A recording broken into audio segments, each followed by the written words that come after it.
Godwin John ministries வழங்கும் தினம் ஒரு சத்திய வார்த்தை. இந்த ஆடியோ நிகழ்ச்சிக்கு உங்களை அன்புடன் வரவேற்கிறோம்.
கிறிஸ்து இயேசுவுக்குள் எனக்கு பிரியமானவர்களே, ஆண்டவரும் உலக இரட்சகருமாகிய தெய்வீகநாதர் இயேசு கிறிஸ்துவின் நாமத்தினாலே வாழ்த்துக்கள். காட்வின் ஜான் மினிஸ்ட்ரீஸ் தொகுத்து வழங்கும் தினம் ஒரு சத்திய வார்த்தை ஆடியோ நிகழ்ச்சிக்கு உங்களை வரவேற்கிறோம். இந்த நாளுக்குரிய தியானத்தின் தலைப்பு நலம் தரும் விசுவாசம். திருமறையின் ஆதார வார்த்தை அப்போஸ்தலர் 3:16. அவரால் உண்டாகிய விசுவாசமே உங்கள் எல்லாருக்கும் முன்பாக இந்த சர்வாங்க சுகத்தை இவனுக்கு கொடுத்தது. இன்றைய திருமறையின் தியான பகுதி அப்போஸ்தலரின் நடபடிகள் 3வது அதிகாரம் முதல் 16 வசனங்களும். ஜெப வேளையாகிய 9ஆம் மணி நேரத்திலே பேதுருவும் யோவானும் தேவாலயத்துக்கு போனார்கள். அப்பொழுது தன் தாயின் வயிற்றிலிருந்து சப்பானியாக பிறந்த ஒரு மனுஷனை சுமந்து கொண்டு வந்தார்கள். தேவாலயத்திலே பிரவேசிக்கிற இடத்தில் பிச்சை கேட்கும்படி நாடோறும் அவனை அலங்கார வாசல் எனப்பட்ட தேவாலய வாசலண்டையிலே வைப்பார்கள். தேவாலயத்திலே பிரவேசிக்க போகிற பேதுருவையும் யோவானையும் அவன் கண்டு பிச்சை கேட்டான். பேதுருவும் யோவானும் அவனை உற்று பார்த்து, எங்களை நோக்கி பார் என்றார்கள். அவன் அவர்களிடத்தில் ஏதாகிலும் கிடைக்கும் என்று எண்ணி அவர்களை நோக்கி பார்த்தான். அப்பொழுது பேதுரு, வெள்ளியும் பொன்னும் என்னிடத்தில் இல்லை, என்னிடத்தில் உள்ளதை உனக்கு தருகிறேன், நசரேயனாகிய இயேசு கிறிஸ்துவின் நாமத்தினாலே நீ எழுந்து நட என்று சொல்லி வலது கையினால் அவனை பிடித்து தூக்கிவிட்டான். உடனே அவனுடைய கால்களும் கரடுகளும் பலன் கொண்டது. அவன் குதித்தெழுந்து நின்று நடந்தான். நடந்து குதித்து தேவனை துதித்துக் கொண்டு அவர்களுடனே கூட தேவாலயத்திற்குள் பிரவேசித்தான். அவன் நடக்கிறதையும் தேவனை துதிக்கிறதையும் ஜனங்கள் எல்லாரும் கண்டு, தேவாலயத்தின் அலங்கார வாசலண்டையிலே பிச்சை கேட்க உட்கார்ந்திருந்தவன் இவன்தான் என்று அறிந்து அவனுக்கு சம்பவித்ததை குறித்து மிகவும் ஆச்சரியப்பட்டு பிரமித்தார்கள். குணமாக்கப்பட்ட சப்பானி பேதுருவையும் யோவானையும் பற்றி கொண்டிருக்கையில் ஜனங்கள் எல்லாரும் பிரமித்து சாலமோன் மண்டபம் என்னப்பட்ட மண்டபத்திலே அவர்களிடத்திற்கு ஓடி வந்தார்கள். பேதுரு அதனைக் கண்டு ஜனங்களை நோக்கி, இஸ்ரவேலரே, இதை குறித்து நீங்கள் ஆச்சரியப்படுகிறது என்ன? நாங்கள் எங்கள் சுய சக்தியினாலாவது எங்கள் சுய பக்தியினாலாவது இவனை நடக்க பண்ணினோம் என்று நீங்கள் எங்களை நோக்கி பார்க்கிறது என்ன? ஆபிரகாம், ஈசாக்கு, யாக்கோபு என்பவருடைய தேவனாகிய நம்முடைய பிதாக்களின் தேவன் தம்முடைய பிள்ளையாகிய இயேசுவை மகிமைப்படுத்தினார். அவரை நீங்கள் ஒப்புக் கொடுத்தீர்கள். பிலாத்து அவரை விடுதலையாக்க தீர்மானித்த போது அவனுக்கு முன்பாக அவரை மறுதலித்தீர்கள். பரிசுத்தமும் நீதியும் உள்ளவைகளை நீங்கள் மறுதலித்து கொலை பாதகனை உங்களுக்காக விடுதலை பண்ண வேண்டும் என்று கேட்டு ஜீவாதிபதியை கொலை செய்தீர்கள். அவரை தேவன் மரித்தோரிலிருந்து எழுப்பினார். அதற்கு நாங்கள் சாட்சிகளாக இருக்கிறோம். அவருடைய நாமத்தை பற்றும் விசுவாசத்தினாலே அவருடைய நாமமே நீங்கள் பார்த்து அறிந்திருக்கிற இவனை பலப்படுத்தினது. அவரால் உண்டாகிய விசுவாசமே உங்கள் எல்லாருக்கும் முன்பாக இந்த சர்வாங்க சுகத்தை இவனுக்கு கொடுத்தது. நலம் தரும் விசுவாசம். ஸ்மித் விகில்ஸ்வர்த் வெர்க் என்பவர் குணமாக்கும் ஊழியம் என்ற பெயரில் ஊழியம் செய்து வந்தார். காலம் செல்ல செல்ல அந்த ஊழியத்தை நடத்துவது மிகவும் சிரமமாக இருந்தது. அவிசுவாசத்தோடு போராடுவது என்பது எப்பொழுது மிகவும் கடினம் என்றார். அது மட்டுமல்ல, அவிசுவாசத்தோடு வாழ்வதை விட தேவனில் முற்றிலும் சார்ந்து கொண்ட நிலையில் மறிக்கவே விரும்புகிறேன் என்றார் ஸ்மித் விகில்ஸ்வர்த். இந்த நம்பிக்கையின் வார்த்தை அவர் மரணத்திற்கு அருகில் சென்ற போதும் மனம் தளராமல் விசுவாசத்தில் உறுதி கொண்டு அவரை நலம் பெற உதவி செய்தது.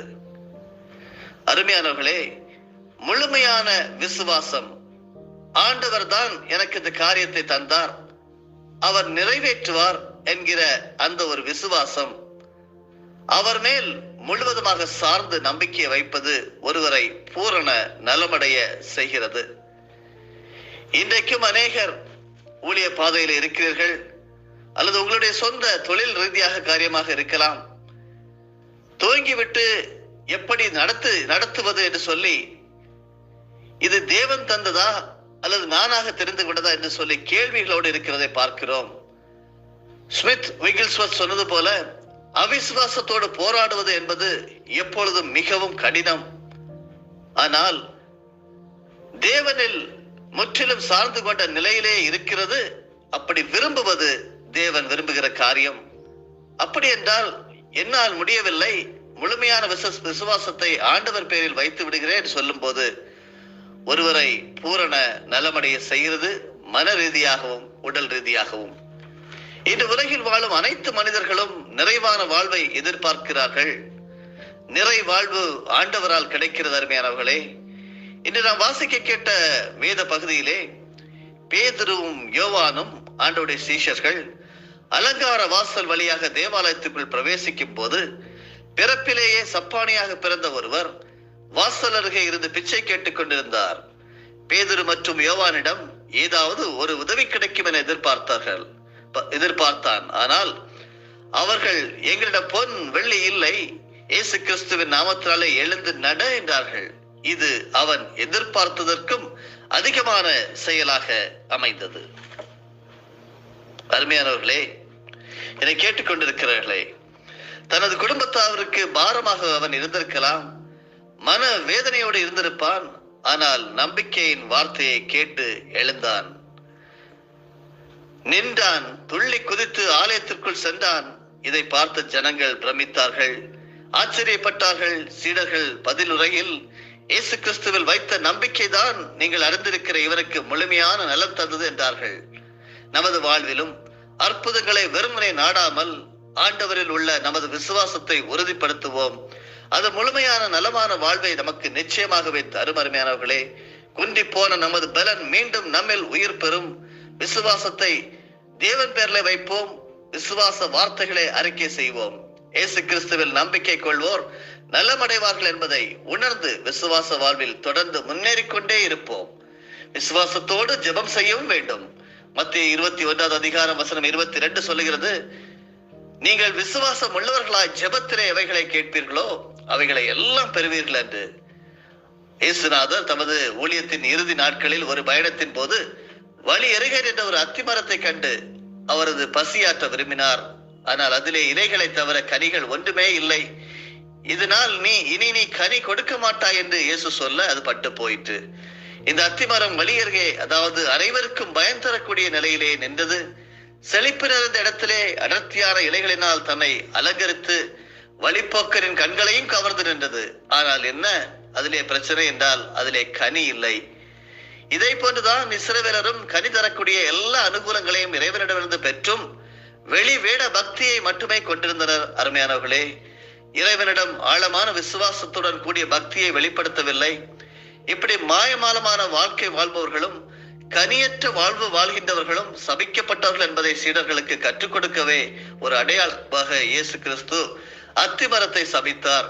இதை பார்த்து வியப்படைந்த சீஷர்கள், இது எங்களாலும் சாத்தியப்படுமோ என்று இயேசுவிடம் கேட்க, நீங்கள் உங்கள் முழு நம்பிக்கையுடன் ஜெபம் செய்தால் எல்லாம் சாத்தியப்படும், அது மட்டுமல்ல இதை காட்டிலும் பெரிய காரியங்களை கூட நீங்கள் செய்ய முடியும் என்று பதில் தருகிறார். கேட்டுக்கொண்டிருக்கிற அருமையான தேவனுடைய ஜனங்களே, விசுவாசத்தோடு எதை கேட்டாலும் அதை பெற்றுக்கொள்ள முடியும் என்பதுதான் இயேசு கிறிஸ்துவின் போதனை. யூதர்கள் 3 வேளை ஜெபம் செய்தும் ஏறெடுப்பதை போல காலம் தவறாமல் நாம் சிலர் ஜெபித்துக் கொண்டிருக்கிறோம். ஆனால் அவற்றிலே இறைச்சலும் அழுகிறதும் உணர்ச்சி வசப்படுதலும் இருக்கிறது தவிர ஆழமான இறை நம்பிக்கை இருக்கிறதா என்பது கேள்வியாகவே உள்ளது. உங்களுடைய ஜெபத்தை சற்று நீங்கள் ஆராய்ந்து பாருங்கள். கூக்குரலிடக்கூடிய ஜெபமாக ஒருவேளை இருக்கலாம், அழுகையோடு கூடிய ஜெபமாக இருக்கலாம். எல்லாவற்றுக்கும் மேலாக நீங்கள் ஆண்டவர் மேல் விசுவாசம் வைத்திருக்கிறீர்களா என்பதை நீங்கள் யோசித்து பார்க்க வேண்டும். இயேசுநாதர் கற்றுத்தந்த ஜெபத்திலே எந்த ஆரவாரமும் இல்லை, சலசலப்பும் இல்லை. எனவே வெறும் பகட்டு பாவரையும் பயனில்லாத வாழ்வையும் அர்த்தமற்ற வேண்டுதல்களையும் நீங்கள் தவிர்த்து ஆண்டவரில் முழு விசுவாசத்தோடு ஜெபம் செய்ய வேண்டும். அதன் பலனை அனுபவித்து அவருக்கு சாட்சியாக நிச்சயமாக நீங்கள் வாழ்வீர்கள். நலம் தரும் விசுவாசம் மற்றும் விசுவாசத்திலே நீங்கள் ஜெபிக்க வேண்டும். ஜெபிப்போமா? அன்பு ஆண்டவரே, நலமான வாழ்வை எங்களுக்கு அருள்பவரே, உம்மில் நாங்கள் கொண்டிருக்கும் விசுவாசத்தில் உறுதியாக இருந்து என்றும் நலமான வாழ்வை விசுவாசத்தினால் பெற்றுக்கொள்ள எங்கள் ஒவ்வொருவரையும் நீர் வழி நடத்த வேண்டுமா ஜெபிக்கிறோம். எங்கள் வாழ்வில் நாங்கள் சந்திக்கும் சில இடர்களிலிருந்து விடுபட உம்மை நோக்கி விசுவாசத்தோடு நாங்கள் வேண்டுகிறோம். எங்கள் மன்றாட்டை அங்கீகரித்து உமக்கென வாழ எங்களை வழி நடத்த வேண்டுமா ஜெபிக்கிறோம். நம்பிக்கையோடு கூடிய இறை வேண்டுதல் ஒரு நாளும் தோற்றதில்லை என்று சொல்லி நாங்கள் அறிந்திருக்கிறோம், நாங்கள் ஜெபித்திருக்கிறோம், பெற்றிருக்கிறோம். அப்படி விசுவாசத்தோடு நாங்கள் ஜெபம் செய்து அவைகள் எல்லாம் பெற்றுக்கொண்டு ஆசீர்வாதமாக வாழ கர்த்தர் உதவி செய்வீராக. நலம் தரும் விசுவாசத்தோடு வாழ உதவி செய்வீராக. அர்ப்பணித்து ஜெபிக்கிறோம். வெற்றியின் வாழ்வு, ஆசீர்வாதத்தின் வாழ்வு, நிறைவின் வாழ்வை அறிக்கை செய்கிறோம். இயேசு எங்களுக்கு தருகிறபடியால் நன்றி. ஆமேன், ஆமேன், ஆமேன். என் ஆத்துமாவே கர்த்தரை ஸ்தோத்தரி, என் முழு உள்ளமே அவருடைய பரிசுத்த நாமத்தை ஸ்தோத்தரி. என் ஆத்துமாவே கர்த்தரை ஸ்தோத்தரி, கர்த்தர் செய்த சகல உபகாரங்களை மறவாதீர். ஆமேன்.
ஆண்டவராகிய இயேசு கிறிஸ்துவின் மூலமாக உங்களை நாங்கள் மனமாற ஆசீர்வதிக்கிறோம்.